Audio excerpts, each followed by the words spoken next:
So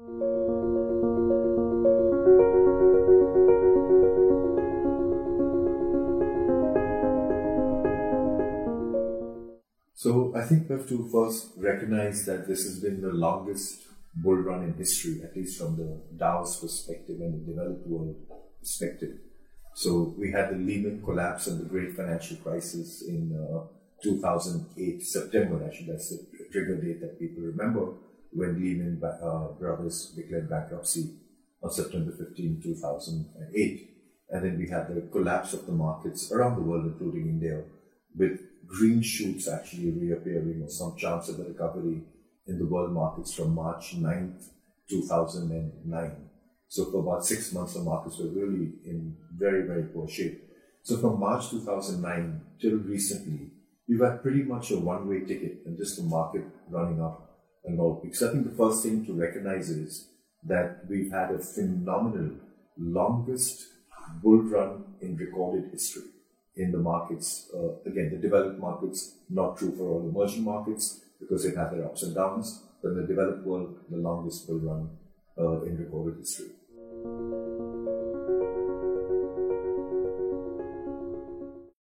So, given that we've had the longest bull run in history, and the longest bull run in history has been not because companies or countries have had phenomenal rates of growth and phenomenal rate of growth in corporate profits. It's really been because central banks around the world have been printing money, and the cost of money in many economies of the world is actually negative, i.e., if I'm a saver and I put money into a German bond, a German government bond, or a Swiss government bond, I actually have to pay the government money to keep my money with them for 3 years or 5 years or for 7 years. So I'm paying them 0.5%. I give them 100 today, and after 5 years I get back 99.5.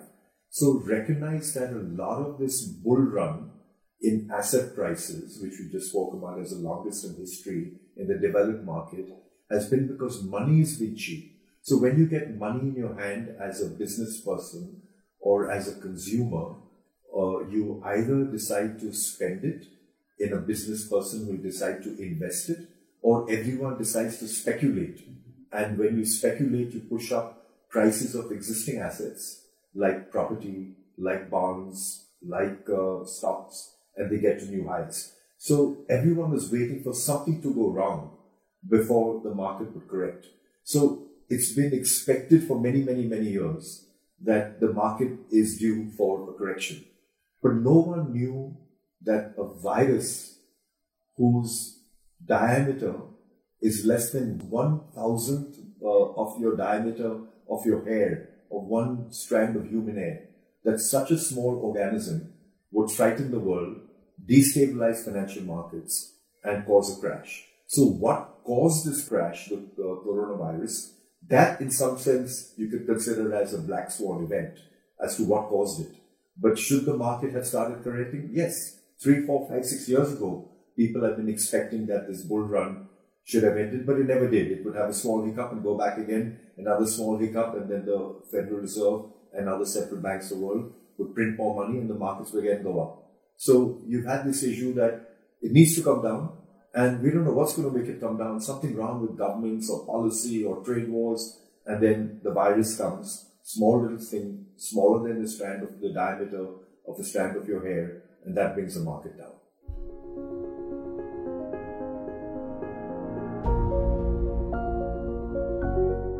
So it'll be huge in the sense that what's happened again is that there's been very low GDP growth rate over the last decade around the world. There has been very low employment or wage growth rate around the world. And in countries like India and in many other parts of the world, employment creation or job creation has not been very good, largely because of, for example, automation and new technologies have reduced the needs for certain kinds of jobs, and people are still being born every day or getting ready to be employed every day. So I think the impact on the global economy will be significant. Also, on a direct comparison basis, leisure travel, people traveling on holidays, people traveling on vacation, and business travel, where you have seminars, conferences, launches of products around the world, these account for roughly 4% of global GDP. So global GDP is about 60 trillion US dollars. And to put that in perspective, that's about 20 times the size of India's GDP, a little more than 20 times the size of India's GDP. So if global GDP is going to be 65 trillion US dollars, and about roughly $2 trillion is being knocked off directly because people are cancelling planes, they're cancelling huge events, Geneva Auto Show, New York Auto Show, IPL cricket matches, all sorts of stuff have been cancelled. Football matches for those who love football. So a lot of things around the world have been cancelled. The Olympics in Japan is supposed to start now in the month of July. I mean, so far Japan has indicated that it will still go on. But imagine if the Olympics were actually cancelled. All the investments that were made in the Olympic infrastructure, in all these different sports infrastructures that exist around the world, they have bills to pay. They borrowed money to build the infrastructure. There are bills to be paid to the banks expect the interest to come. If there are no seats being sold in football stadiums or cricket stadiums or Olympic stadiums, how do you get the revenue to pay the bills? So there will be a cascading effect on the economy, which is a function of how long more this virus will actually carry on, or as many people expect, it will fade away and die off by the summer. The summer means in the Western world, by the month of June and July, the temperatures increase rapidly to where we are in India today. And when that happens, they're expecting that the impact of the virus spreading will actually decline.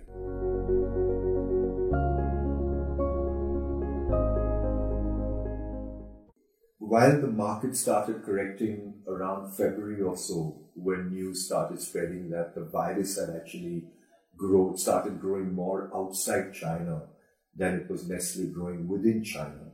So the markets already started correcting for that, because supply chain is another issue. A lot of the global multinational companies have supply bases in different parts of the world, but primarily in Asia. And the fear was that in many parts of Asia get infected, how will the supply of various components reach the consumers that need to consume them and the factories that are in between. So you had the markets correcting, and then on March 9th, Monday, the Saudis, who lead the OPEC oil cartel, they had called for a meeting in Vienna with the Russians, who are not part of the cartel, but they set the prices. So the price of oil had peaked at about $114 a barrel about 6-7 years ago, and was in the $60 to $55 barrel range till about December 2019, so a few months ago. And it was slipping because of the slowdown in China. China is a huge consumer. And Saudis and the Russians and OPEC said, let's try to limit our production. So when you reduce supply, you keep prices up. Apparently the Russians said, we're not game, we're not going to play ball, and we don't want to do it. Now, if you're a Saudi oil producer, and they're the largest in the world, you're able to see from your customer base that oil prices, or rather oil demand, is slipping. So probably the Saudis said, fine, if the Russians are not playing ball, we just increase our total volume of production. We will have longer term contracts with those who want our oil, whether it's China or whether it's India, whoever it is, and we'll drop our price of oil to get those long term contracts. So on March 9th, in the Asian markets, before the US opened, the Asian markets, the price of oil collapsed by the most it's done since 1991. And when price of oil fell to $30 per barrel of oil, the markets got extremely nervous, because they said, look, oil indicates whether there is economic activity or not. So if the Saudis are saying that we are dropping the price of oil to win your business, they probably are seeing that demand is falling dramatically, and therefore they want to lock in your business. And if they are seeing that, things must be a lot worse than what the market has already tried to estimate or factor in. So in a complete panic, there was like everyone across the world started selling, starting from Tokyo, and by the time London opened and Europe opened and New York opened, the markets were all completely collapsing. So it was oil that has brought the markets down. Now, from an Indian perspective, we feel a little happy, saying that, look, India imports oil, and because we import oil, the price of oil has come down. That's very good for us. It means we have to spend less of our FX reserves, which we have at the RBI, to buy this oil. and therefore it will help our current account deficit, and we look pretty good. Also, if price of oil the price of oil comes down, we can reduce the selling price of petrol at the gas stations, and that makes consumers a little happy because they're paying less, and therefore they can spend the money on something else. So when they spend the money on something else, that adds to economic activity. So if you spend the money on high oil products, you're really giving money to Saudi Arabia. But if you spend that extra money on something else, you can give money to an Indian company. So that was kind of the expectation within India. But I think that's a little wrong, because if you think about it, India has a total trade of roughly $1 trillion. So about 40% of our total GDP is imports plus exports, of which our import bill is roughly about $500 billion US or so. And if we save this price of oil, we'll save some money there, but then we're also exporting to the world. But if the world slows down dramatically, then our exports may get hit. Then the profitability of those companies which export products will get hit. The government will collect less taxes from those companies. So on one hand, we will have to pay less for the oil, which is a positive. On the other hand, the slower economic activity around the world will actually hurt the government and hurt their ability to collect taxes and spend more to get the economy moving. So it may not be that big a benefit from the Indian context. I'd like to just maybe add another thing, is that in terms of oil, so when the Saudis and the Russians did this, it's a little more it may be a little more complex than that. In the US, you've got shale oil, and the shale oil is a big US creation, and it's brought the price of oil down, like I mentioned, $140 a barrel 6-7 years ago, down to about 50-60 till a few months ago. But if at $40 a barrel, shale oil in America doesn't really be that economical. So if the shale oil producers in America close down, then it's possible that the price of oil again can go up in the world. So we don't know whether the Saudis have done this to hurt the Russians, or whether the Saudis have done this to hurt the Americans. Now, in America, there's an election year. Donald Trump is a Republican. Republicans control Texas. Texas has a lot of oil in that area, and they have to fund elections. Now we are very happy if they see that the price of oil has come down and they're supposed to fund, the sitting president for re-election. So there could be some pressure on the Saudis to say, hey, what you guys doing? I'm Donald Trump, I'm your best friend, and you're just about to hurt me on a chance of re-election. So can you take the price of oil back up again? So these are other little things that may happen, which are, again, out of India's control. We just take the price, whatever is given to us in the world market. But keep a lookout for oil, because oil will have an impact on the mood of the market and how the market perceives energy consumption and therefore future GDP output. If energy consumption is assumed to be low and prices fall, then markets will get nervous, because that implies GDP will be low and therefore corporate profits will be low. Therefore, why should stock prices be going up? They should be going down.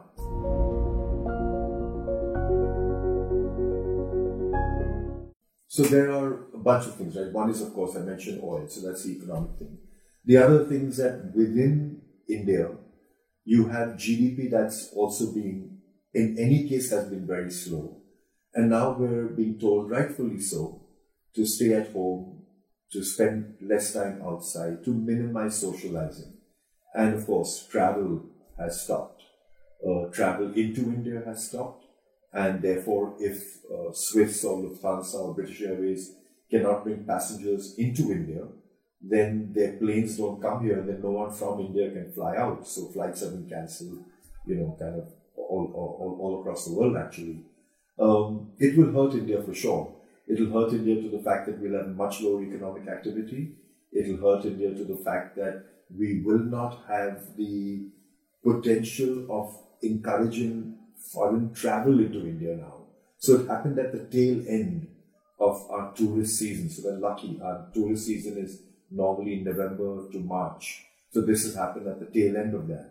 So we've been lucky. But next tourist season, I doubt people are going to be that much in a hurry to book tickets to Asia. Not only India, but to all of Asia. They may end up being closer to home, given all the destabilization that they've seen now. In terms of the, if we, again, the assumption being made here is that there is no pandemic in India, that it doesn't spread widely, and that because of the good things that the government has done of controlling inward bound traffic and trying to limit the way we move around and trying to encourage us, to kind of stay and work from home, etc., it will limit the damage in India. And if that happens, then we're okay. There'll be some kind of a slowdown. But if it spreads across India, which we know the next week or two, then it will have a much more lasting impact. How difficult will be very difficult to say till we know what that is. So I think in terms of safety, the government's been very proactive and has moved very quickly to ensure that, people who are coming in from outside are kind of frozen to some extent. Now, I was traveling and I came back a week ago, just after they announced that they would be screening at the airports.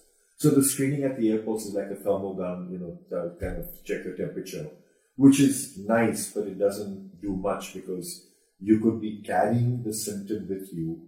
You could be carrying the virus with you without actually showing the symptoms for quite a few days. It could be incubating within you.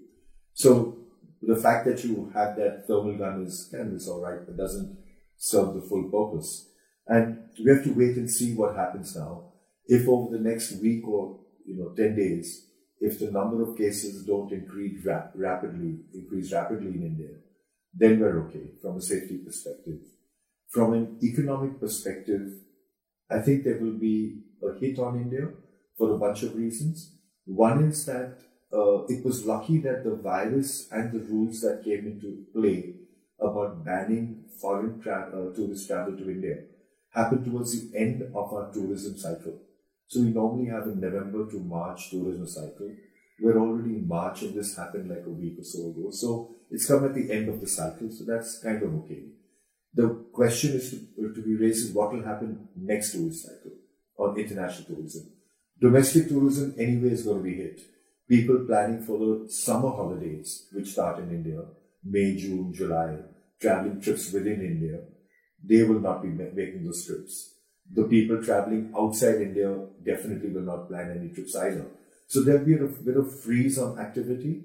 We're being asked, rightfully so, not to go to malls, not to go to crowded areas, not to go to movie theaters, not to travel unless you really have to travel. So all that slows economic activity a lot. And in a way, that's very good. It's good for you to spend time with your family and with your friends, whether on the internet, on the phone, or whatever it is, rather than travel and consume and spend all the time. But at the same time, the Indian economy has been in a real big mess for years. And policy making has been relatively weak. We've not been able to get out of the financial mess that was kind of peaked, if you will, at the IL&FS crisis. We've still got a real estate mess with a lot of unsold inventory across the country in all the metros. We've not been able to solve that problem. We've had a slowing economy because of all this in general, lower financing available, lower consumption patterns, lower economic activity. And now economic activity will obviously be a lot lower too. There is no advantage to economic activity if you're sitting in your home and chatting with your parents. It doesn't add to GDP. It does add to Bhutan's calculation of gross national happiness. That it does. So you're looking at happiness, yeah, it probably does add to that, but not to GDP. So there will be a hurt on India. And even in terms of import-export, the fact that, global consumption is slowing, Indian exports will slow, Indian imports will slow. So anyone involved in any kind of supply distribution chain business, the air freight kind of distribution business, the trucking business, all that will slow down dramatically in our view for the next few months.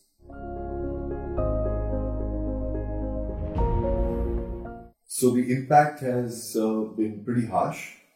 And just like in the developed world where you've had the markets kind of run up mostly on cheap money, in India the markets have not moved on economic or earnings fundamentals per se.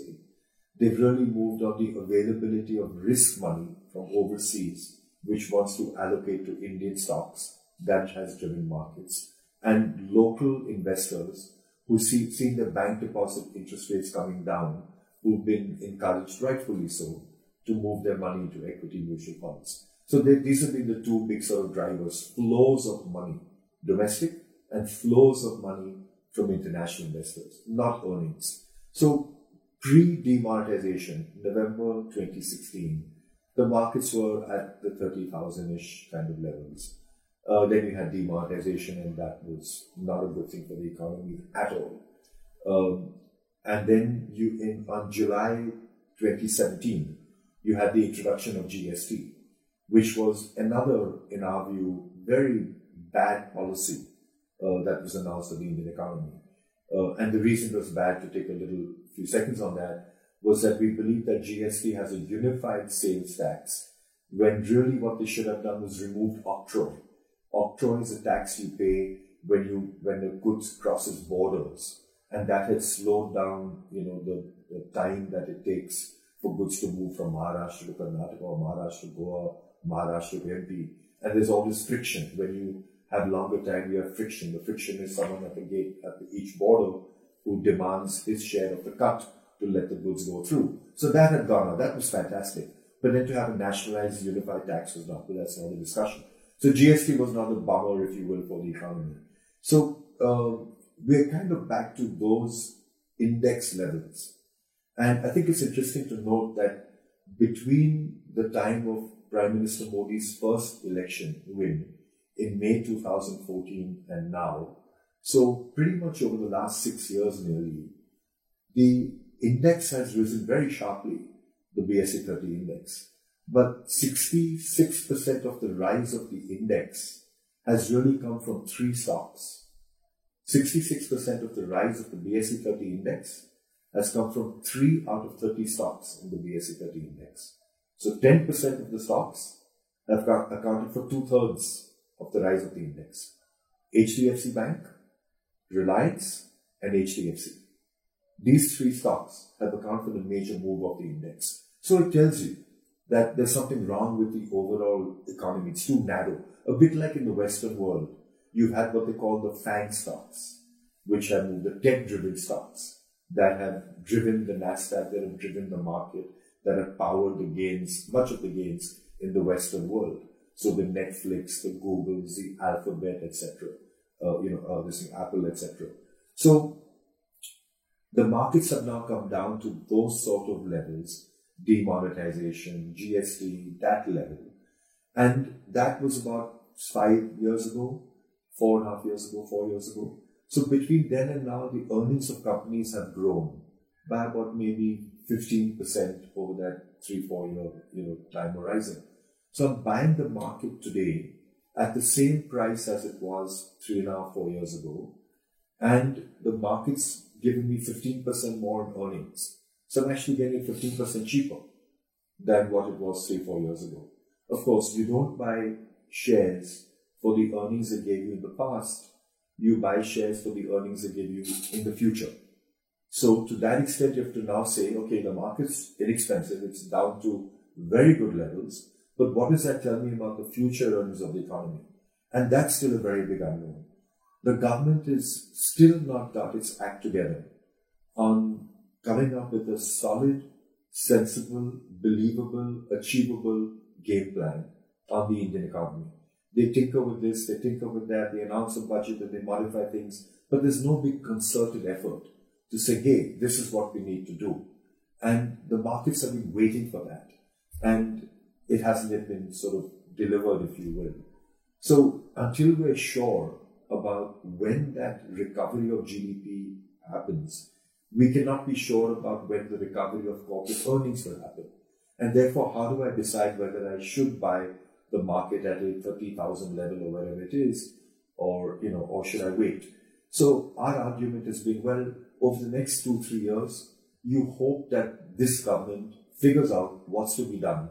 And if they don't find the market kind of self-corrects, or the economy self-corrects and goes into what we call a cyclical recovery, where it just, the cycle on its own, kind of, you do not take medicines from a doctor when you're ill, you let the body kind of figure out how to heal itself, and you get to some level of healthiness. May not be the best as if you went to a doctor, but you get to some level of healthiness. So if the government can't give us that prescription, that boost shot to get the economy going, we cyclically recover, right? So it's not the best recovery, but it's okay, we'll go for some time. So given that there'll be some cyclical recovery over the next couple of years, it would make sense to allocate money to the stock markets. We've often said that there's an asset allocation table you should follow, and we've said that at these levels, the markets we thought were a little expensive. So yes, have equity, but keep some money aside. And I know that's what I'm doing for my portfolio, my personal portfolio.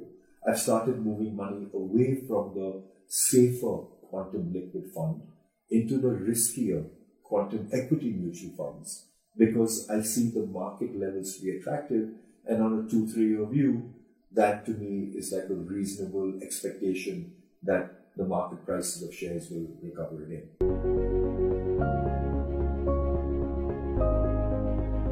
So I go back to what I write at the bottom of every honest truth, that there's an asset allocation table. And I'll tell you what I do. So I look at my monthly expenditures, and I keep between 24 months to 36 months of what I need to spend every month into what I call the safe bucket, the safe money. And I don't think banks, in my view, are particularly safe. So I keep some money, of course, in banks because we all have bank accounts. But I consider a liquid fund, in this specifically my case, I put money in the quantum liquid fund as my safety money. Because the risk of your money being in a bank and the government suddenly telling you, well, we've just taken over this bank and the FDs are frozen for the next 6 months or 6 weeks, is pretty high these days. Whereas in a liquid fund, well, it doesn't happen, because you give a liquid fund the money, you give quantum liquid fund money, it takes that money and buys government securities with it. It doesn't buy bonds issued by private companies. It only buys bonds issued by the government or by government-owned companies.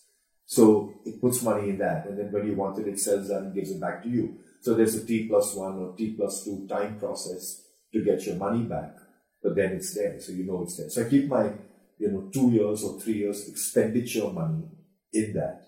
And the rest I've been splitting primarily 80-20. So 80% in equity and 20% in gold.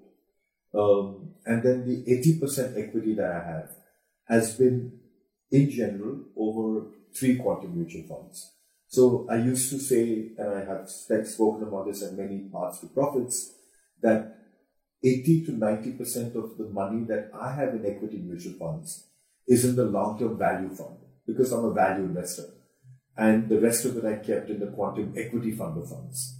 When I tell investors, you all should do the reverse.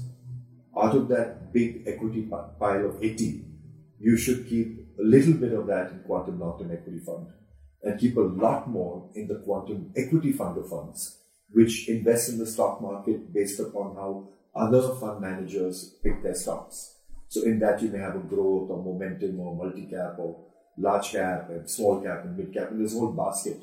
So by getting that quantum equity fund of funds, you've got exposure to 6 of the 200, 300, 400 equity mutual funds out there, which Quantum has studied, researched, and then picked the best that they think work for a portfolio. So you get that exposure. And then the quantum long-term value fund is a specific style of investment, which is a value style of investment, which honestly hasn't worked very well for the last 15, 16 months. And there is an honest truth on that also.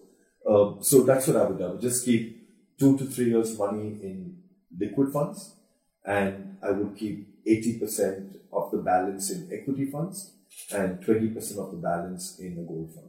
And that would be my allocation.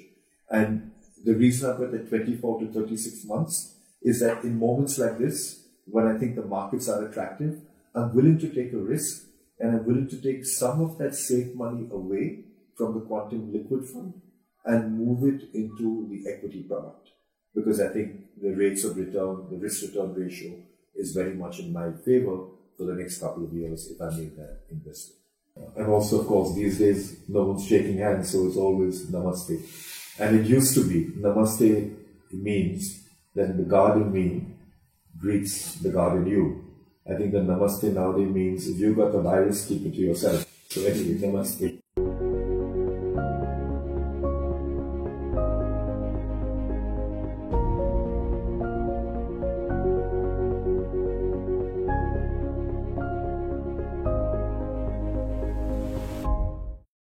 Mutual fund investments are subject to market risks. Read all scheme-related documents carefully.